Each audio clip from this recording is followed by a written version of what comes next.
morning Year 6 and welcome to Tuesday's maths lesson. Today we're doing Algebra Step 9 and that's I can consider what possible values a pair of variables can take. Okay, but before we get onto that, we're going to do today's flashback 4. So have a go at these 4 questions, pause the video and I'll go over them in a moment. Okay, so number 1. Solve the equation 5x plus 3 equals 38. Okay, so we have an unknown value of x that we need to find out. We know the sum of the equations, so we're going to have to work back, a little bit like going backwards through a function machine. So we're going to work the equation backwards, so instead of adding 3, we're going to subtract 3 going back, and that's going to give us a midpoint of 35. Then, continuing to go back through our equation, we're going to do the inverse of 5x. We know that 5x means 5 times x, so the inverse is going to be divided by 5. So we'll do 35 divided by 5, which gives us an answer of 7. Okay, so x equals 7. Number 2. What might the rule for this function machine be? We've got 50 as the input and 10 as the output. Well, we can see that it might be divide by 5 or it might be subtract 40. Okay, number 3. Work out 19.64 divided by 4. Okay, we could do this in our heads by halving and halving again, or recognise the fact it's quite close to 20, or you might be safer to do short division, just like I've done on the board here, remembering to put the decimal point in the answer box. So we've got an answer there of 4.91. Okay, and number 4. What number is 6 less than 2? We can recognise that the number we're taking away is significantly more than the number we started with, so we're going to have a negative number, and the answer is negative 4 or minus 4. Okay, so today I can consider what possible values a pair of variables can take. Okay, so if you have a look at this equation we've got here, we've got x and we've got y. So today we're going to be using a little bit of trial and improvement to work out some of our questions. So today we will use our understanding of substitution to consider what possible values a pair of variables can take. Okay, we're going to play around with that in different ways. So today we will just focus on integer values. Remember, an integer is a whole number. Okay, so an integer and decimals are different, so an integer is a whole number. But there may be other solutions and we can talk about that. We will find values by trial and improvement. So we'll try our first go, but we won't just try any old number. We'll try to think about whether that number is sensible. And if that isn't the correct number, we'll try and improve it using our mathematical knowledge to do that. And we will also try to be as systematic as possible. Okay, so making sure that we've got a system when we're working things out.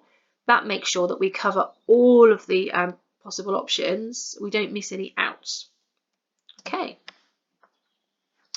Right, so let's start with this first example.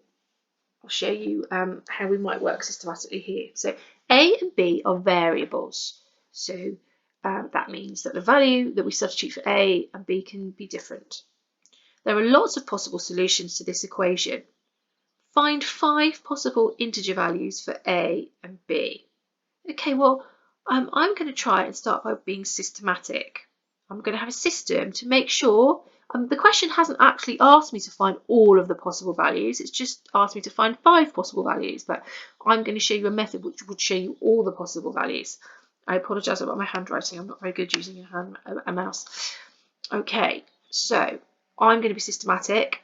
I'm going to start with the lowest number, the lowest integer, the lowest positive integer I can think of, so I'm going to start with 0. Okay, of course we could have negative numbers as well to answer this question, but I'm just going to start with possible ones. So I'm going to start with 0. So 0 and 6 equals 6. Then to be systematic, my next one I'm going to choose is 1, or 1 and 5 make 6. My next part of my system I'm going to choose 2, being systematic. 2 and 4 make 6.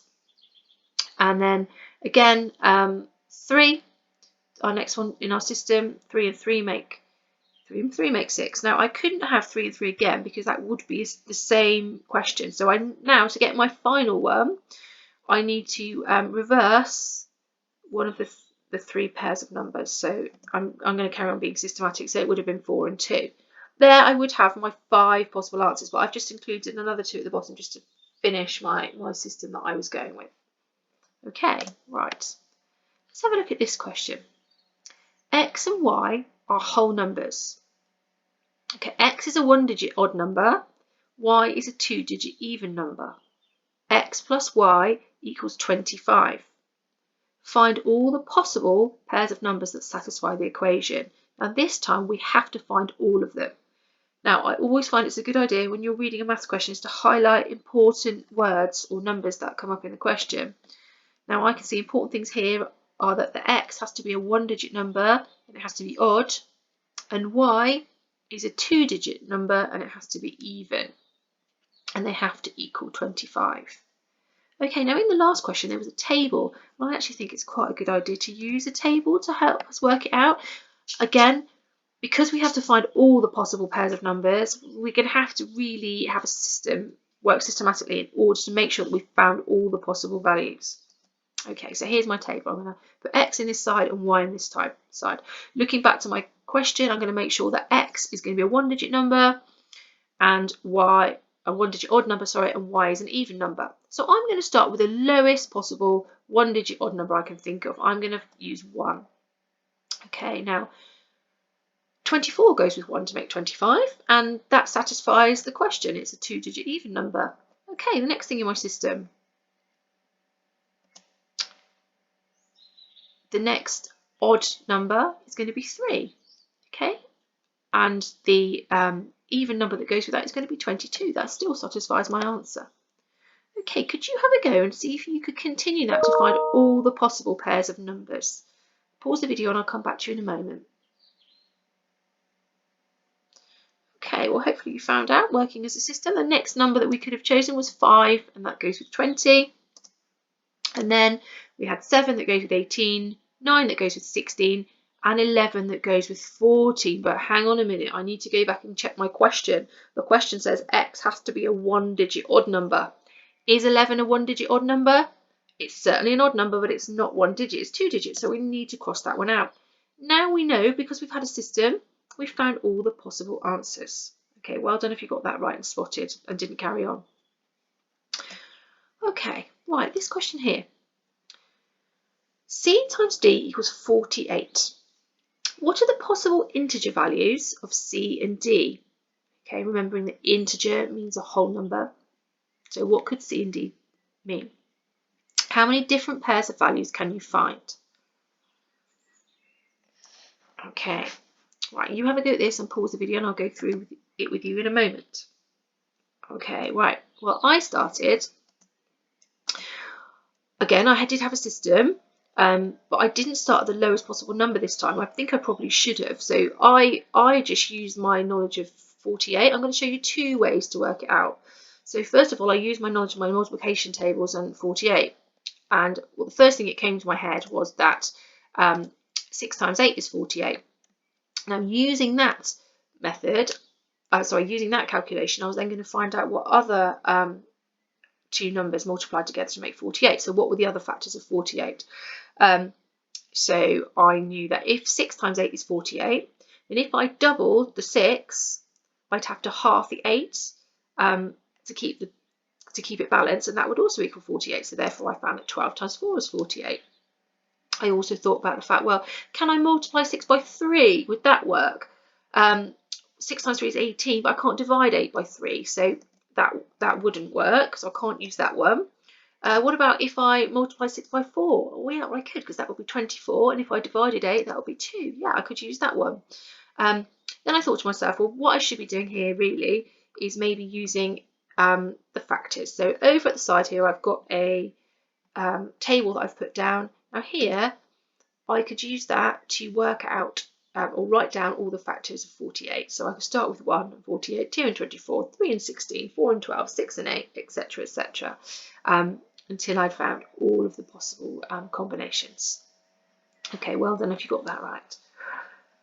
Okay, moving on. So A, B and C are integers between 0 and 5. A plus B equals 6 and B plus C equals 4. Find the values of A, B and C. How many different possibilities can you find?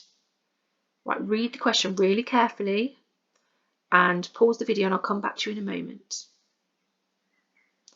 Okay, so reading that question, again, we should highlight that it's integers we're looking at, so whole numbers we're looking at. Between the digits 0 and 5, I've highlighted that, but also we mustn't forget that we look at here between 0 and 5. Okay, so I'll just model you through what I went through. So I was trying to be systematic, so I started at 1. Okay, so it's the digits between 0 and 5. So I'm not going to use 0 because it says between 0 and 5. So that means not including 0. So I started with 1. Could I use 1? Okay. Well, 1 plus 5 equals 6. Oh, hang on. I can't use that, can I? Because it says the integers between 0 and 5. Okay, so, but also, actually, if I'd have carried on with that, I would have realised that that wouldn't fit because 5 plus something doesn't make 4. Okay, so,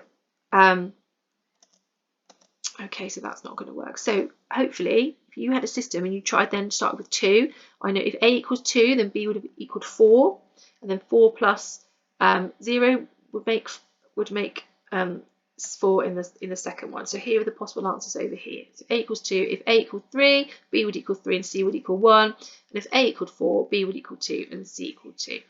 Okay, hopefully you found all of those possibilities. Okay, X and Y are both positive whole numbers. X divided by Y equals 4. Dora says X will always be a multiple of 4. Jack says Y will always be a factor of 4. Only one is correct. Who is it?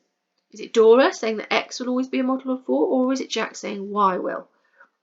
Explain your answer. Okay, have a go at that one. Pause the video now and I'll come back to you in a moment. Okay, well hopefully you recognise and hopefully maybe you tried to put in some figures into or substitute some numbers for X and Y, and you would have found that Dora is correct, okay, because X always has to divide into 4 equal parts in order to make the answer 4, whereas Y doesn't have to always be a factor of 4, because you can think of an example like we have over here, where you could have 4 divided by 10. Okay, sorry, 40 divided by 10. So in this example, we've proved that Y doesn't have to be a factor of 4. Did you prove it in a different way? I don't know. Okay, right, now have a go at the white rose questions. And again, like I said yesterday, if you're struggling at all, just be really pleased with yourself if you get the first page finished. Okay, thanks year 6, and I'll speak to you tomorrow.